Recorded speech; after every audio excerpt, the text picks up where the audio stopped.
Hello, everyone, and welcome to Collision Repair Magazine's Industry Insider Radio, a podcast for shops, shop owners, techs, and every level of the collision repair industry. I'm your host, James Kerr.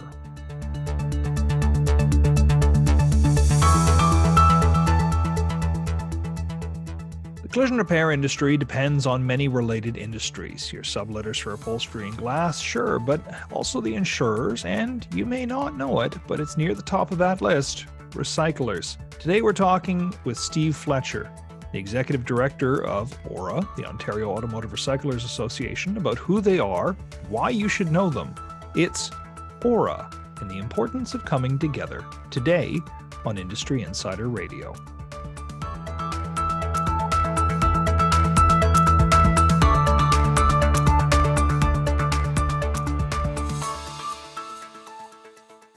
Today's episode is brought to you by OARA, the Ontario Automotive Recyclers Association, the voice of the auto recycling industry in Ontario since 1992.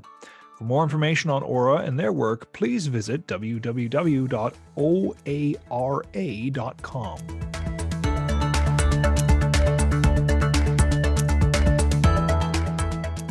Hello, Steve. How are you this morning?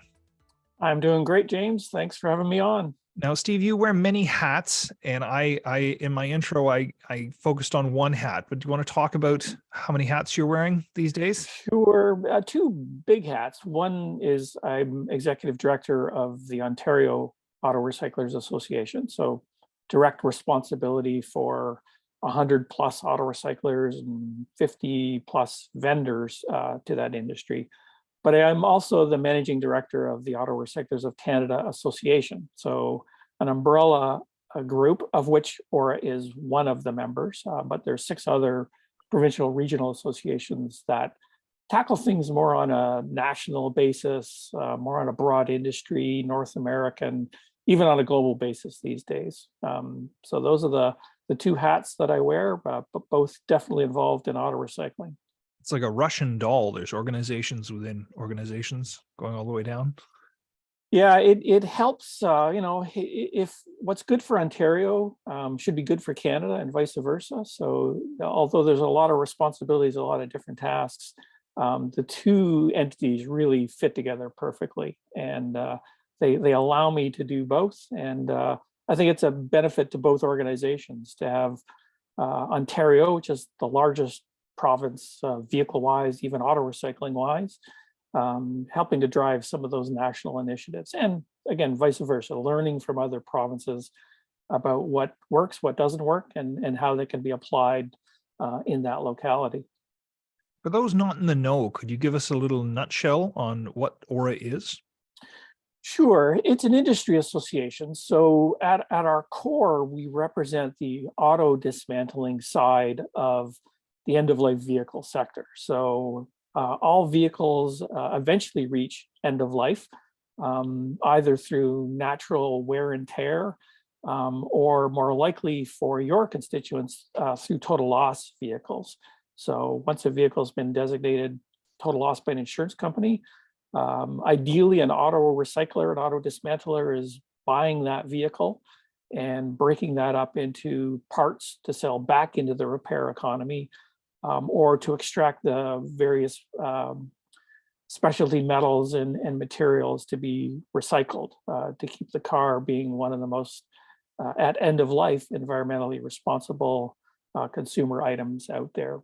So as an industry association, we represent their interests of auto recyclers, and it's sort of a internal external thing. We look at the outside world, whether it's governments or other industries like insurers or repairers, and boil it down for auto recyclers so they understand what's important from those sectors or what's being asked from those sectors.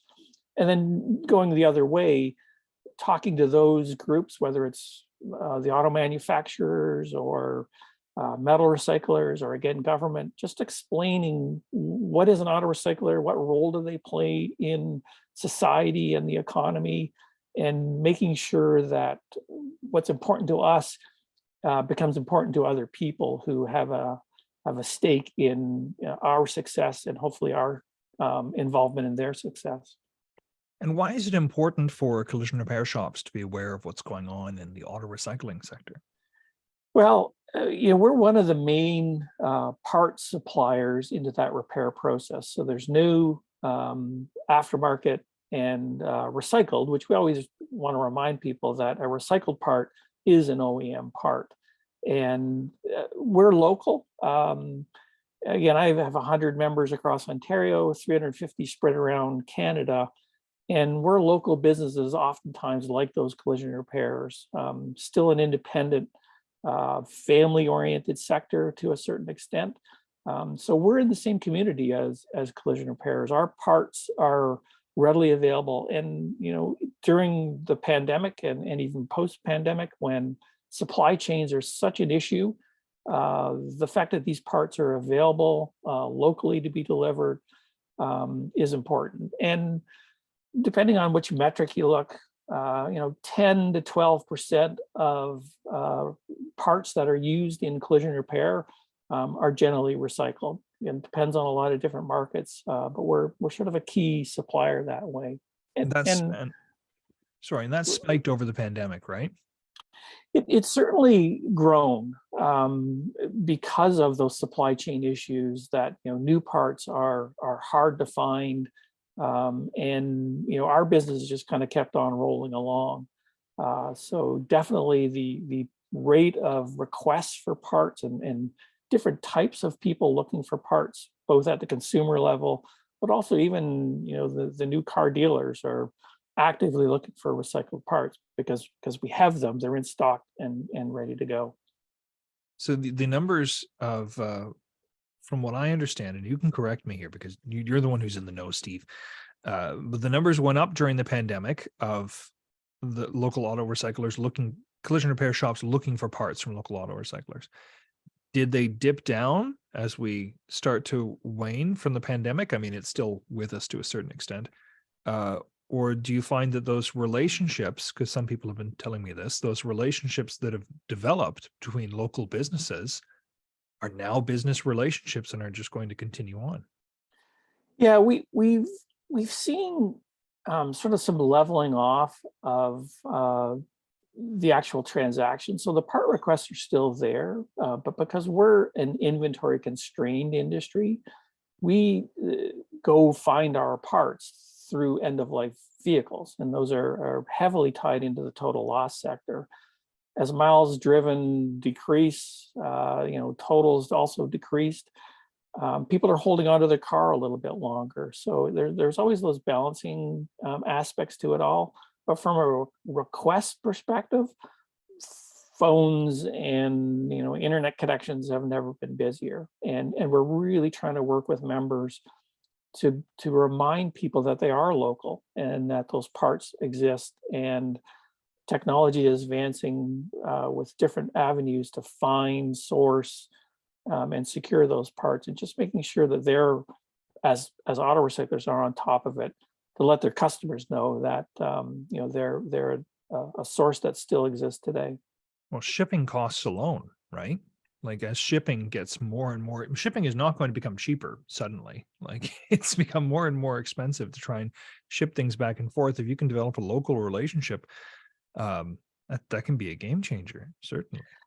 A lot of auto recycling today is logistics. The ability to move a part, within a wider trading zone and do it with quality behind it all. The more you handle a product, the more likely is to be damaged. That has to be allowed for, and we need the parts to show up on time and in the condition that they're described, because that definitely affects cycle time for the repairers and the insurers as well. But we're really seeing an interest in local economies developing, and that's again across a number of industries.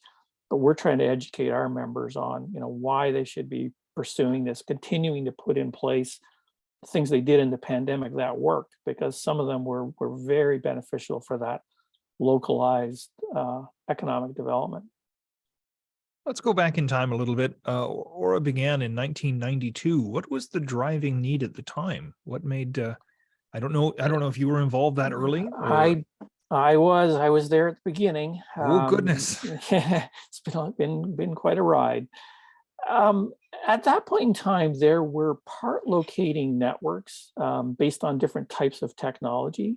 Little known fact that some of the best customers for an auto recycler is another auto recycler. It's a very unique industry that way. Because there are so many year makes and models of vehicles that are out there, and therefore the part requests are very diversified. One auto recycler can't have all the inventory available to them. So just over time, they've developed relationships with recyclers, sometimes based around technology. And that's where we formed into an actual industry association, sort of consolidating those part locating services and realizing that there's a lot more that could happen in terms of education, in terms of common shipping, common practices, putting standards in place, and again, representing the industry outside. So back in '92, there was a satellite part locating network and essentially a telephone part locating network that the visionaries in the industry brought them together and said, let's form one entity that, regardless of how you source your parts or do that part locating, we're all doing it underneath one umbrella. And that's how OARA got formed. And it's still a driving force behind, kind of what we do and what we look at is how do we operate on behalf of as many auto recyclers as possible to just do things that they couldn't do on their own? How can we do things as a collective that is challenging to do as an individual?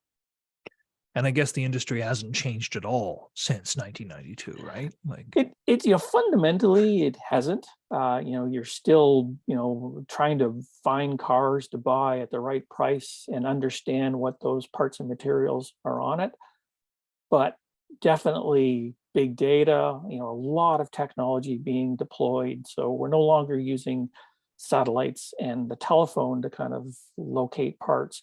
The computer systems all talk to one another. Again, a unique part of this industry is that there's a common language called the Hollander interchange, which all of the major inventory management systems in auto recycling utilize, so that the inventory of one auto recycler can be shared instantaneously with another.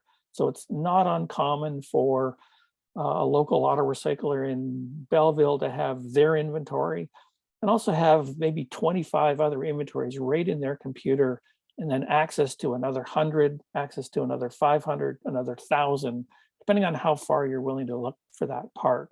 And it's that, I always call it co-opetition. So it's cooperation with competition, with your competitors, that really makes this place unusual as an industry. They figured out that I need my auto recycler partners as much as they need me, and let's work together to figure out how to do it as efficiently as possible.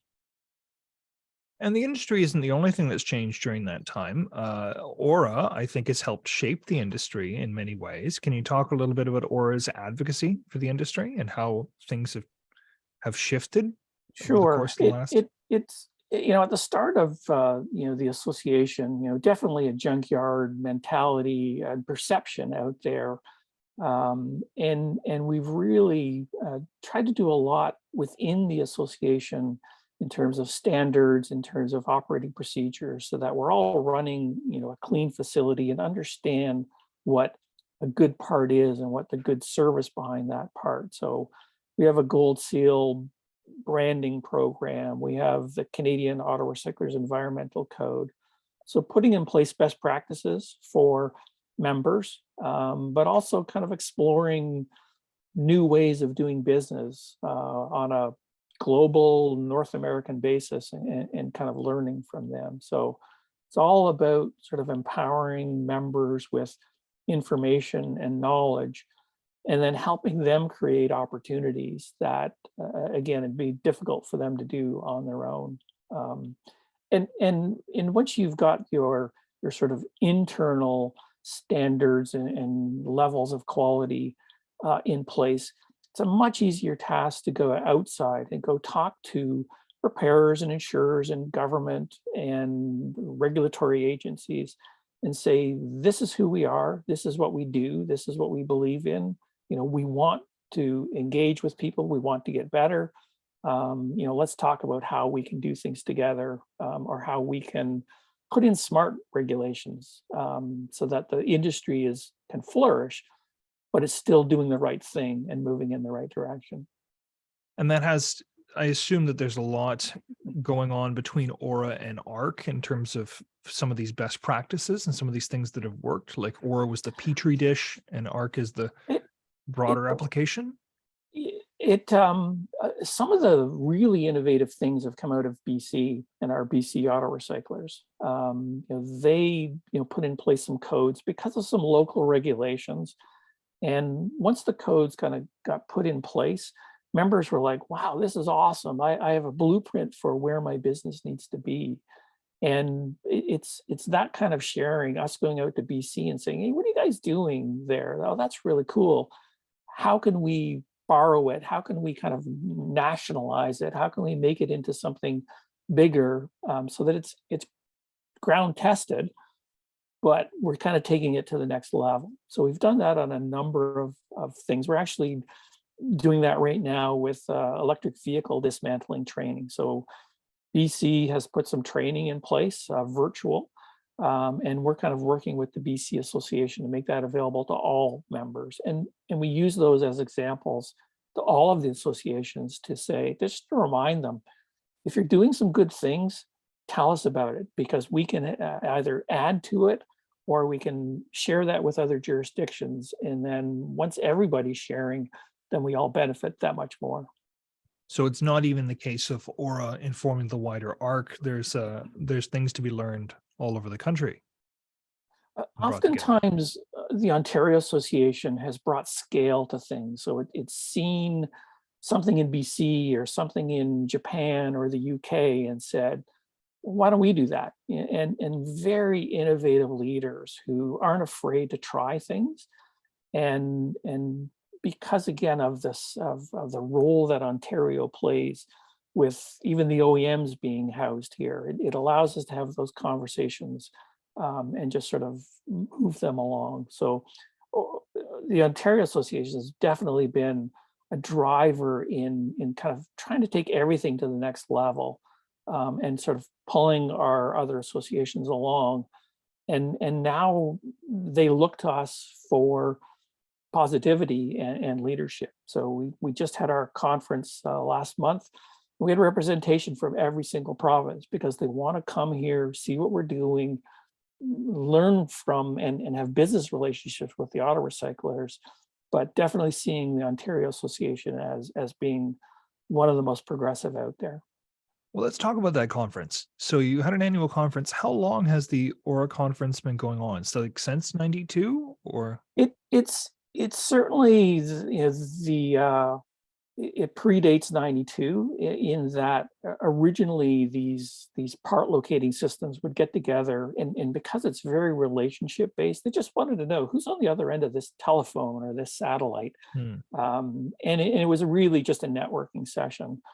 Over time, it has morphed into a full-on convention and trade show. Again, we would have, a dart night where, people would, just hang out at the bar and just meet and greet. And a couple of the vendors said, hey, can I put a table up? And it was like, sure, yeah, go ahead. And then, next year, well, he had a table, could I have a table? And it grew into, we now have about 50 or 60 vendors at the trade show. It's dubbed as, Canada's largest trade show. And the conference for us is sort of the epitome of what OARA is about. It's to bring auto recyclers together, to learn from one another, to bring industry stakeholders to us, to see and interact with us so that they better understand what auto recycling is all about. And then it's a great way to kind of broadcast to the world, this is what progressive auto recycling looks like, and it exists right here in Toronto and area. And it's a forum for vendors to kind of bring new ideas, bring new technologies to the auto recyclers and meet and greet with some of those large entities. So it does so much for us in terms of awareness building of auto recycling, education of auto recyclers, and just creating commercial opportunities that it's a major event for us, and one that we want to continue to build upon. Gosh, it sounds like it's a pretty pivotal aspect of getting people to come together. Do you have any takeaways from this year's conference in particular? This year, we really wanted to drive home the practicality of the sessions. So as executive director, as somebody who wears these multiple hats, I tend to be much more policy oriented in terms of where the industry is going or needs to be. But the auto recyclers want to learn things that they can take back on Monday, buy more cars, sell more parts, extract more materials. So we really created a series of panels that were driven by auto recyclers and even by frontline staff employees of auto recyclers. Kind of broke the industry down into buying and selling and human resources, but put real world auto recyclers on stage with a microphone, and just did everything we could to make them feel comfortable. They're not natural speakers. They told me afterwards they were incredibly nervous. But once they got talking about what they do and how they do it and different ways that they tackle problems, they realized they were in their element. They know their jobs better than others. So the feedback on the panels was absolutely overwhelming. And in sitting in some of those panels, I was just so impressed with the level of discussion and disclosure and sharing. And again, it epitomizes what we're all about, is auto recyclers working together to kind of make the place better for everybody. Let's talk a little bit about EVs, because that's the bee in my bonnet lately. One of the panels at the last OARA conference was an EV repair panel. Now that ended up being kind of put on the beginning of the conference before it really got started, right? Was that just overflow? Well, in a way it was. We've been working on the whole implication of electrification on the sector for a number of years. And, after kind of hearing and seeing that they're coming and starting to do deeper dives into, what does this mean? Well, it's So not so easy to hear that they're coming, is it? Sorry. true, they need a Sorry, little that's my little electric vehicle joke I had to sneak in there. So just in advocating on behalf of the industry and just again trying to tell all the different pockets of discussion that are happening with EVs in Canada.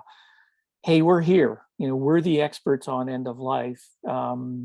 These things are a double-edged sword. They can be great, but they can be terrifying all at the same time. We need to figure that out. And we've got a bit of runway to it all. But because we're dealing in total loss vehicles, we've got a fair number of EVs on our hands now. Working with those stakeholders, governments, sort of new players too, the battery recyclers, even metal recoverers, they were all saying, "Oh boy, you must have a lot of EVs, planned for the OARA convention." And that's where I butt up against. Members want to learn something they can apply on Monday. So we just looked at our agenda and just said, I really don't have enough space to kind of do justice to the subject. Went to the National Association. That's where I got the flip hats and say, hey, ARC, I think you should run with this because it is more of a national, North American, even global issue. And the ARC board said, yeah, let's do it. If we can borrow some time from OARA, let's get people there. Ended up having about 85 people in the room. We were targeting about 60 to have just a good interactive discussion. But once people heard about it and once our kind of broadcast went out that we were doing this, fantastic response. And again, the level of discussion was outstanding, was beyond my expectations. We kind of moved the needle on us understanding more about what's happening with these vehicles, what needs to happen, what are the economic implications, what are the safety implications, and then just allowing us to talk to all these key stakeholders and say, we got some of this, but we need to work together to make sure that we got all of it because, we want to be there when there's a lot of EVs on the table. So from a convention perspective, it was awesome because we walked into the start of ARC and convention proper with a ton of energy, a ton of excitement. So it's something that the board said, yeah, we're going to do that again. Let's go make sure that our next hotel's got space on the Thursday, that we can have a 3-4 hour roundtable summit on a subject that's important and that needs to have that deeper dive on it all. This time it was EVs. It very well might be EVs again, but we certainly benefited from having that extra add-on to the convention itself. Oh, Steve, you really want to make the convention bigger? It's going to be a week long soon. Yeah, well, I'm there anyway, so you may as well get as much done as we can. So, but it's all about opportunities. We're not fighting an EV revolution. If auto recyclers come along and say, hey, wait a minute, we're not too sure we like this, nobody's going to listen to us. People will have to occupy this space. And the smart recyclers are saying, might as well be us. And yeah, we're going to need to do some pivoting. We're going to need to know some new things. We're going to need some new relationships. But I got members who are all over this and really excited about the opportunity. That sounds really dynamic. Everybody coming together like that. Again, the message is coming together. What I wonder, can the collision repair industry learn from that? Are EVs, maybe this is an unfair question for you, Steve, EVs are a new wave, like they're not just a new technology, like this is a whole sea change to the industry. Is this an opportunity for recyclers and collision repair shops to work more closely together, do you think? I really think it is. Part of our work over the last, again, 3 or 4 years in dealing with all these different stakeholders and governments is to talk about, yes, Canada needs to mine metals. Yes, Canada needs to build batteries. We need to assemble EVs here to have all of that, part of our economy thriving. And there needs to be actual end of life lithium-ion battery recycling and recovery. But there's a whole industry in between, repair, service, and end of life, that needs to be addressed. And wherever we've gone in those conversations, we haven't always done it as a, hey, we're end of life, that's all we care about. We need to make sure that the repair sectors and even the insurance sectors are aware of what's going on, because decisions that are being made are going to impact those groups. It's why we had Mitchell as one of our speakers, and talking about insurers and repairers and recyclers' response to electrification. Because if collision repairers are not healthy with electric vehicles, that's who we sell our parts to. And we need to make sure that we're all kind of moving in lockstep with information. So it's been great, because when I go talk to people about, hey, end of life vehicles, auto recycling, they're kind of like, oh, that's kind of interesting. But when you talk about bring electric vehicles into the equation, they're suddenly really excited, because it's a very topical issue. So we use it as engagement. Let's talk about electric vehicles, because it allows us to talk about the traditional industry, what we do now well, what we need to do well in the future, and where the gaps are in it all. And for sure, insurers and repairers are part of the solution that we need to have to properly manage the vehicle at end of life. So we're always including them in the conversations. And it's spun off a couple of direct conversations with those sectors on, yeah, we need to talk more. We need to work together more, because you have information, we have information, and it only works when we're all sharing that information. Sounds like a road to a healthier industry to me. It really is. It's a path that we're on and we want to be on. And ultimately, we want to be able to demonstrate to all other sectors that care about end-of-life vehicles that we're progressive, we're engaged. You talk to me, you're talking to the best auto recyclers in Canada, and that's the conduit that we want to help flourish. It's the only way that we'll all survive and all get a little bit better. So what does the future hold for OARA, do you think? Well, post-pandemic, we kind of lost 2 or 3 years in just sort of surviving, just kind of helping members understand the new realities of, the requirements and what can happen. But the pandemic, like many industries, shone a bright spotlight on process improvements, process changes that need to happen. Some things that came out of it were great, others not so great, but this has been nothing but an adaptable field. I don't want to say we're post-pandemic. I don't know, when that call happens, but we're certainly starting to have a lot more engagement, re-engagement with collision repairers directly, and with insurers. One of the really big trends that's happening out there is ESG. So the requirements for larger, generally stock traded companies to report on environment, society, and governance issues. And from, we're the E in ESG on the auto claim side of things. And people are really starting to ask a lot of smart questions about recycled part usage and the effect upon net zero commitments and GHGs. So we've been working with our members just to let them understand what those things are. So when insurers and repairers kind of come looking for, how can you help me, meet these commitments, that you've got the right package, the right solutions, the right language in place to kind of help them. So we're definitely looking at more direct involvement with insurers and repairers. Somewhat at the association level, there's only so much that I can do, though. We really need to have members talking directly to, whether it's adjusters or auctions or the repairers themselves, in this sort of new language of, how we all work together in order to achieve common goals. So it's getting the members empowered with that information. Once we've kind of sifted through the language and the articles and the education on what it's all about. So, Steve, are you going to be around in 2050, still working with OARA and ARC to shepherd the industry through flying cars? Is that the next big step for us?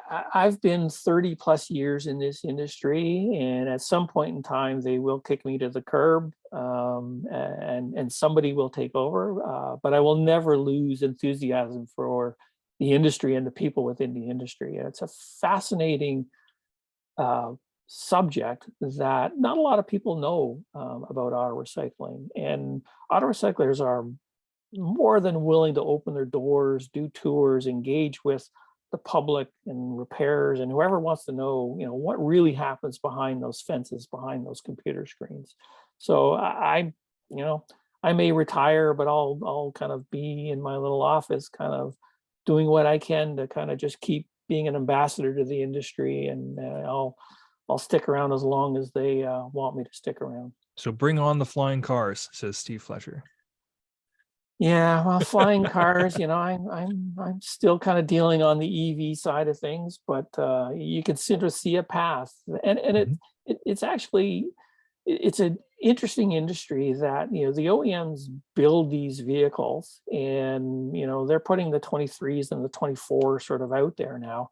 But our members get to take a look at them. They see what they're all about. They're at their heart, they're all car guys. They love cars. They love the understanding how they work and how they work together.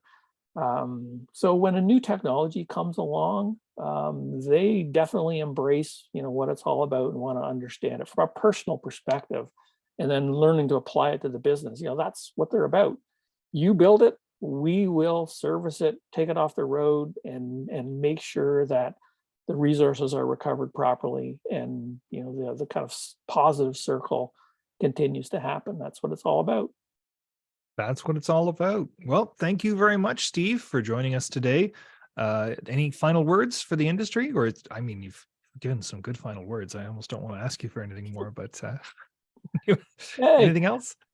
Work with a professional auto recycler, because they want to work with you. And if they're not giving you what you need and understanding your business, then go find another one. But look for an OARA member first, or an ARC member, because we're doing our best to make sure that they know what the game's all about. Thank you very much, Steve. That's Steve Fletcher, the Executive Director of the Ontario Automotive Recyclers Association, better known as OARA. Thank you, everyone, for joining me today for Collision Repair Magazine's Industry Insider. And thank you to our guest, Steve Fletcher. Executive Director of OARA. Be sure to subscribe to this podcast wherever you're listening: Amazon Music, Apple Podcasts, Spotify, SoundCloud, or YouTube. And tune in next time for another episode of Industry Insider Radio. I'm James Kerr. Thank you for listening. Today's episode is brought to you by OARA, the Ontario Automotive Recyclers Association, the voice of the auto recycling industry in Ontario since 1992. For more information on OARA and their work, please visit www.oara.com.